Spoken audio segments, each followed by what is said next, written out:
We heard from the Marion County Health Department really issuing this warning. They're saying anyone that has flu-like symptoms that are considered mild, please do not go to the ER. That's because local hospitals right now are frankly overwhelmed with so many sick patients. We've been talking about this for a few weeks. Those symptoms include a sore throat, body aches, cough, and a headache. And if you do have these symptoms, you're asked to go to an urgent care primary care doctor. And families we know are planning to gather this week, and doctors say it's really extremely important that you make sure that you and your loved ones stay healthy. Lauren Kostick joins us live in studio with some tips that we can take right now just to help us stay healthy and avoid getting sick. Lauren? Yes, you know, we all want to see our family, and Yes. doctors really want that too. And that's why they're asking this holiday season that you really buckle down this week, especially if you are visiting grandparents or even a new baby this holiday week. Hospitals across central Indiana are being flooded with patients, and the numbers are dramatically higher than last year.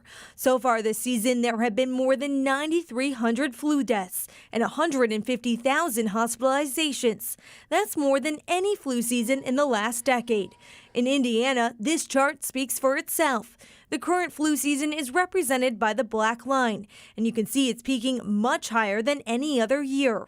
As for COVID, the CDC says infections are up 40% over 2 weeks, but cases remain lower than pandemic levels. Traditionally, big times of gatherings have caused an issue not only for COVID, but as well as for influenza and some of these other respiratory viruses over the years. So it's certainly a time to take your good precautions, take the lessons we've learned and run with them.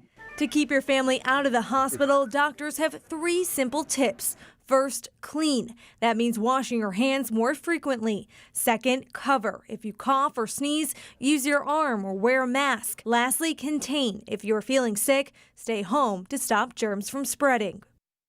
Another great option if you are sick or if you're worried about catching something is to just video chat with your family. Zoom and FaceTime make that so easy to do nowadays. And Ann and Felicia, coming up at 6 in a little bit, I'll have more tips from doctors to make sure you see your family this holiday week.